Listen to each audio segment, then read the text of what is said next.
Assalamualaikum. This is Fadil again with the video, and this time the video is all about Pakistan studies. Last time हमने एक chapter पढ़ा था जिसमें हमने बात की थी पाकिस्तान स्टडीज के पहले चैप्टर की, जो कि था डिक्लाइन ऑफ मुगल एम्पायर। अगर आपने नहीं देखा तो वीडियो लाजमी जाके देखें, बहुत इंटरेस्टिंग वीडियो थी और जो है लोगों ने पसंद की।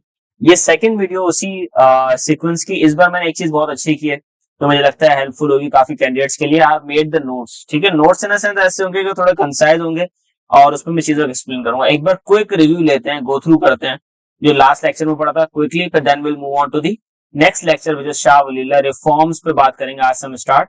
तो नेक्स्ट, अगर सब्सक्राइब नहीं किया तो सब्सक्राइब कर लो, बहुत इंटरेस्टिंग लेक्चर होने वाला है। लाइक शेयर कमेंट और सब्सक्राइब लास्ट में कीजिएगा और चलते हैं आगे। मैं क्विक रिव्यू देता हूँ इस चीज का। लास्ट टाइम हमने डिस्कस किया था डिक्लाइन ऑफ मुगल एम्पायर के अंदर बहुत सी ब्रीफ चीज मैंने बताऊंगा सारी चीजें वापसी की। भाई वीक कंट्रोल था, मनसबदारी सिस्टम था, टैक्स कलेक्शन था नहीं, फाइनेंस कम था, जब पैसे कम आ रहा था अगेन एक सिस्टम कोलैप्स कर जाता है वो। रेवेन्यू का सिस्टम अगर खराब हो जाए कहीं पे भी, किसी कंट्री के अंदर भी। एडमिनिस्ट्रेशन की बात करते हैं। एडमिनिस्ट्रेशन के अंदर मैंने आपको लास्ट टाइम बताया था ना व्हाट्सएप था, ना फेसबुक था, ना ट्विटर था, ना इंस्टाग्राम था कि चीजें जल्दी पहुंचे। Decision making was becoming difficult with the passage of time and again इसका बहुत बड़ा रीजन ये बना कि चीजें मुश्किल हो गई भाई साथ साथ करना। मिलिट्री कॉस्ट में क्या था, लोग डिफरेंट रिलीजन्स के साथ थे। भाई अगर आपके घर के अंदर 4 डिफरेंट किस्म के लोग रहेंगे आपके घर वालों के अलावा, तो कॉन्फ्लिक्ट्स तो होंगे ना वहां पे। तो इसी तरह मिलिट्री कॉस्ट के साथ भी यही प्रॉब्लम था कि वहां पे डिफरेंट रिलीजन के लोग थे। सक्सेशन का इशू ये था, मैंने आपको बड़ा ब्रीफली बताया था कि शाहजहां की तबियत खराब हुई थी 1657 के अंदर। जब वो तबियत खराब हुई तो बजाय इसके कि उसको हॉस्पिटल ले आया जाए, तीनों बेटों के अंदर एक जंग छिड़ गई कि इस जगह पर, इस गद्दी पर, इस हुकूमत पर कौन बैठेगा हमारे बाप के मरने के बाद। तो ये बहुत बड़ी और चीज थी, बड़ी अजीब सी बात थी भाई कि पहले बजाय इसके इलाज करवाएं ये लोग पहले ही आगे का फ्यूचर का सोचने लगे। Then next is declining military expertise. Military expertise की बात करेंगे सिंपल सी, तो क्या था अगेन मैंने आपको पहले भी समझाया, मनसबदारी सिस्टम था, रेवेन्यू कम आ रहा था। तो मिलिट्री एक्सपर्टीज क्यों डिक्लाइन होती, भाई वेपन्स अफोर्ड नहीं कर पा रहे थे। अब जो ईस्ट इंडिया कंपनी आई थी हमारे पास, उनके वेपन्स बहुत अच्छे थे और यहाँ के वेपन्स क्या थे, बिल्कुल डाउन हो चुके थे और डिफीट करना मुश्किल था, लड़ना मुश्किल था। Last was arrival of British, where British king England के अंदर और मैन्युफैक्चरिंग बहुत पीक पे थी। आपको पता है इससे पहले, अभी के टाइम के इससे पहले की बात करें अगर जो है मुगल्स की बात करें, उस दौर में ब्रिटिश क्या था, सुपर पावर था, क्योंकि उसकी मैन्युफैक्चरिंग सेक्टर में बहुत ज्यादा अर्निंग थी और इसकी वजह से इंडिया के ऊपर उन्होंने क्या किया था, बहुत इजी तरीके से कब्जा कर लिया था और अगेन फिर उसको टाइम लगा वापसी दो कंट्रीज में डिवाइड होने में, इंडिया और पाकिस्तान आपके सामने। तो चलते हैं अब पावर पॉइंट की तरफ ताकि आज के लेक्चर की जो चीजें हैं वो बड़े इजीली आप समझ सके। भाई आज का लेक्चर है रिफॉर्म्स के ऊपर। 3 रिफॉर्म्स हम पढ़ेंगे, Shah Waliullah, Syed Ahmad Shahid Barelvi and the last one is Haji Shariatullah, जिन्होंने फयाजी मूवमेंट लॉन्च की थी। शाह वलीउल्लाह के ऊपर भी क्वेश्चन आते हैं, लेकिन बात वही है कि कोई भी लेक्चर हम सुनते हैं, कोई भी लेक्चर हम पढ़ते हैं, कोई भी लेक्चर समझते हैं, that should be worth it, कि जब हम लेक्चर के एंड पे पहुंचे तो चीजें याद होनी चाहिए। It is very much important. जैसे फर्स्ट लेक्चर है शाह वलीउल्लाह, 1703 से स्टार्ट होता है 1762 तक, कि it starts from 1703 Shah Waliullah was born. तुम देखिए मैंने जो नोट्स बनाए बहुत इजी तरीके से, और उसमें क्या किया है, I have started from the basic profiling. जब कभी भी किसी भी चीज को स्टार्ट करते हैं, I will suggest you people to start with the basic profiling. Basic profiling क्या होता है, आप इंसान के बारे में जान लें, उसकी अपनी डेट ऑफ बर्थ क्या थी, उसका नाम क्या था, उसका बुक का नाम क्या था, क्या चीजें। हमेशा आपको बुक के अंदर जिस भी नोट से आप पढ़ोगे आपको बेसिक प्रोफाइलिंग लाजमी दी होगी। तो just make that secluded, just make that different in your notes और highlight them, write it somewhere else, जिसमें आपको अंदाजा ही हो सके कि आप चीजों को कहीं ना कहीं नोट डाउन करते जा रहे हो with the passage of time. ठीक है, तो लेट्स स्टार्ट विद दिस।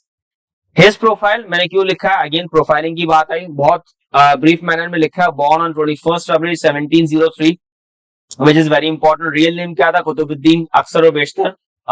ओलवस में नहीं आता, अगेन ओलवस में एमसीक्यूज नहीं है कि डिफरेंट क्लासेस के अंदर डिफरेंट जगहों पे जनरल नॉलेज के जहां सवाल आते हैं वहां ये सवाल अक्सर और बेशतर पूछा जाता है कि what was the second name of Shah Waliullah. तो it was Qutubuddin and known as Shah Waliullah. Father's name क्या था, Shah Abdul Rahim, who was founder of Madrasa Rahimiya, जिससे बहुत सारे लोग आगे पढ़कर गए थे, जिसमें बहुत बड़ा नाम सैयद अहमद शहीद बरेलवी था। फादर डाइड इन 1718 और 1724 में शाह वलीउल्लाह खुद कहां चले गए, परफॉर्म करने हज, जहां पे उन्होंने अबू ताहिर बिन इब्राहिम के अंडर अपनी स्टडीज को कंप्लीट किया। इसके बाद जो मेन प्रॉब्लम आता है या मेन सवाल आता है कि काम क्या क्या किए थे। भाई एक इंसान है जिसको हम रिफॉर्म्स कहते हैं। रिफॉर्म्स का मतलब क्या होता है, किसी चीज को रिवाइव करना। अब प्रॉब्लम क्या है, इस वक्त आप सिचुएशन को एनालाइज करो, सिचुएशन को इमेजिन करने की कोशिश करो। ये वही बात है कि मुगल्स इस वक्त बहुत ज्यादा वीक पोजीशन पे खड़े हैं और अब आपको कोई ना कोई एक, जैसे कहते हैं ना, मसीहा की तलाश है, किसी ऐसे इंसान की तलाश है जो चीजों को रातों रात ठीक कर सके। और वो चीजों को रातों रात कौन ठीक कर सकता है? Again the one who is very powerful. Powerful किसी एक चीज में होना चाहिए जिस चीज की लोग कदर करते हो, वैल्यू करते हो। एक वही बात है कि किसी एक इदारे में, किसी एक कंट्री में, किसी एक सिटी में वही इंसान हालात बदल सकता है जिसकी वो लोग फॉलो करते हो, जिसकी लोग सुनना पसंद करते हो। तो now we will move on to the next slide which is his work. वे क्या क्या काम किए थे इन्होंने, which is again before we jump on to the work there are his beliefs. वो कहता था, सिंपल सी कहानी है, शाह वली अल्लाह साहब ने एक बड़ी अच्छी सी थ्योरी पेश की थी। भाई जो मुस्लिम्स है वो डिसयूनाइटेड है, और क्या था कि अपने ही रिलीजन के ऊपर अननोइंगली अटैक कर रहे हैं, अपने रिलीजन को वीक बनाते आ रहे हैं वक्त के साथ साथ। अब मुसलमानों को क्या चाहिए कि स्ट्रॉन्ग लीडरशिप चाहिए जिससे वो वापस उन लोगों को रीयूनाइट कर सके, और उन लोगों को रीयूनाइट करने के बाद उनको मिला सके। मेनली अगर मैं आपको सारी कहानी को, पूरी वीडियो को सम अप कर दूं, तो मेन स्टोरी ये है कि उस वक्त बहुत ज्यादा इलिटरेसी, लोगों को पता ही नहीं था कि इस्लाम की वैल्यूज क्या, इस्लाम के प्रिंसिपल्स क्या। सबसे बड़ा प्रॉब्लम ये था। Second, problems of Muslims are due to ignorance of religious practices such as incomplete knowledge of Quran. भाई शाह वली अल्लाह साहब को ये बात बहुत अच्छे से समझ आ गई थी कि भाई इनकम्प्लीट नॉलेज ऑफ कुरान है, चीजों का नहीं पता कैसे करते हैं। And that is one of the major reasons कि मुसलमान पीछे जो है, मुसलमान जो लैक ऑफ इसकी एजुकेशन की वजह से, लैक ऑफ इस्लामिक एजुकेशन की वजह से क्या कर रहे हैं, पीछे हैं, they are lagging behind. And that is one of the main reasons के शाह वली अल्लाह ने क्या किया, रूट कॉज आइडेंटिफाई कर लिया। किसी भी प्रॉब्लम का रूट कॉज आइडेंटिफाई करने वाले के ये आसान क्या हो जाता है, फिर उस चीज पे काम करना। अब आपको पता होगा प्रॉब्लम क्या है, आप बहुत इजीली काम कर सकते हो उस चीज के ऊपर। Third point is political, social and economic behaviour should be based on Islamic principles. Always remember, Shah Wali Allah ने देखा कि उस वक्त जो है इस्लामिक वैल्यूज को ज्यादा अच्छे तरीके से इंप्लीमेंट नहीं किया जा रहा था। Then he also suggested this thing कि पॉलिटिकल हो या सोशल हो या इकोनॉमिक बिहेवियर हो, आपको पता है इस्लाम हमारा जो है कंप्लीट रिलीजन है। हर चीज के बारे में आपको गाइडेंस देता है, डिफरेंट एस्पेक्ट्स के अंदर आपको बताता है कि क्या करना है क्या नहीं करना। तो again Shah Wali Allah was of the opinion, वो यही सोचता था कि भाई चीजों को पॉलिटिकली या सोशल या इकोनॉमिक के तरीके से इस्लामिक उस पर बेस्ड होना चाहिए, रादर देन कि हम जिस तरह इग्नोर कर रहे हैं। शाह वली अल्लाह के उस वक्त की बिलीव्स थे। He asked Muslims to believe on Islamic principles। उसने क्या कहा, मुसलमानों का भाई इस्लामिक बिलीव्स पे जो है बिलीव करना शुरू कर दो, इस्लामिक प्रिंसिपल्स पे बिलीव करना शुरू कर दो, और उसको अकॉर्डिंगली अगेन उसकी एक्सपेक्टेशन थी कि लोग इसके ऊपर चलना शुरू करें। अब देखिए यहाँ बिलीव्स में क्या था, उसकी रूट कॉज उसने आइडेंटिफाई कर ली कि वो मुसलमान वीक क्यों हो रहे हैं। जब एक प्रॉब्लम की रूट कॉज आइडेंटिफाई हो जाएगी तो आप बहुत ज्यादा कॉन्फिडेंट होंगे अगर उसको एड्रेस करेंगे। तो ये वही वाली बात है कि आपके दांत में बहुत दर्द है, अब आप क्या करेंगे, वही मेडिसिन खाएंगे जो दांत के दर्द को ठीक करे। तो now you will be confident after consuming the medicine, हाँ भाई मैंने दांत के दर्द की ही दवाई खाई है और अब दांत का दर्द ठीक होना। That was the problem with Shah Wali Allah. Shah Wali ने जब आइडेंटिफाई कर लिया, अब क्या था, अब ये था कि इन्होंने इस डायरेक्शन में काम करना शुरू करना था, और नेक्स्ट स्लाइड में बताऊंगा काम क्या क्या थे। हिज वर्क, सबसे इंपॉर्टेंट बात, जब भी आप बुक पढ़ेंगे हमेशा बुक बहुत बोरिंग लगे, उसका रीजन है कि बुक के अंदर बहुत इंपॉर्टेंट चीजें और कुछ जनरल चीजें मिक्सअप करके एक पैराग्राफ बनाया जाता है हमेशा से। नोट्स में भी अक्सर और बेशतर यही होता है। तो कोशिश करो अपने नोट्स में से बुलेट पॉइंट्स निकालो, कोशिश करो अपनी बुक में से बुलेट पॉइंट्स निकालो जो इंपॉर्टेंट है। देखो अपने नोट्स खुद बनाओगे ज्यादा इजी रहेगा, रेफर करना बहुत आसान होगा बाद में।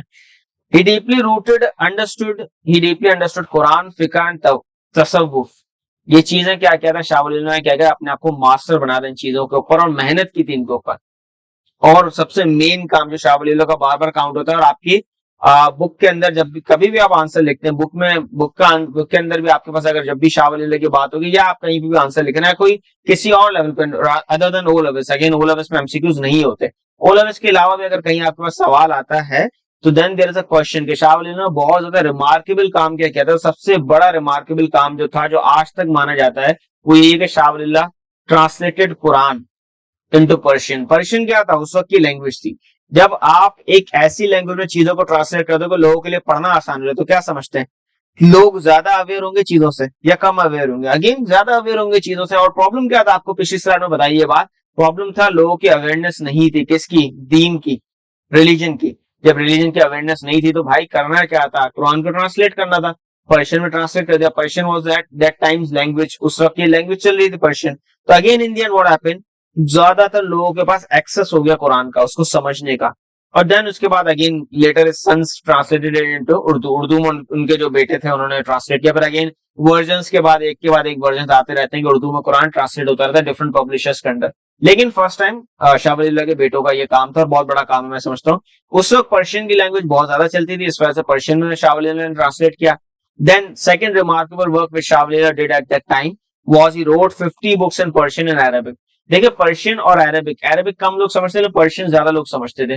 वो उन्होंने क्या किया, 50 बुक्स जो है उस वक्त राइट डाउन की। ये बहुत इंपॉर्टेंट एक रिमार्केबल अचीवमेंट है उनकी तरफ से। और उसके अंदर 2 बुक्स बहुत ज्यादा काउंट होती है, मेनली बहुत ज्यादा रेफर की जाती हैं। अगेन डिफरेंट लेवल्स पे अगर आप बात करें, जहां एमसीक्यूज आते हैं ओ लेवल्स में नहीं आते, जहां आते हैं एमसीक्यूज वहां पे ये पूछा जाता है कि what are the 2 famous books of Shah Waliullah, जिसमें हुज्जतुल बलीगा और अजालतुल अखीफा वाली बुक है जो बहुत इंपॉर्टेंट है।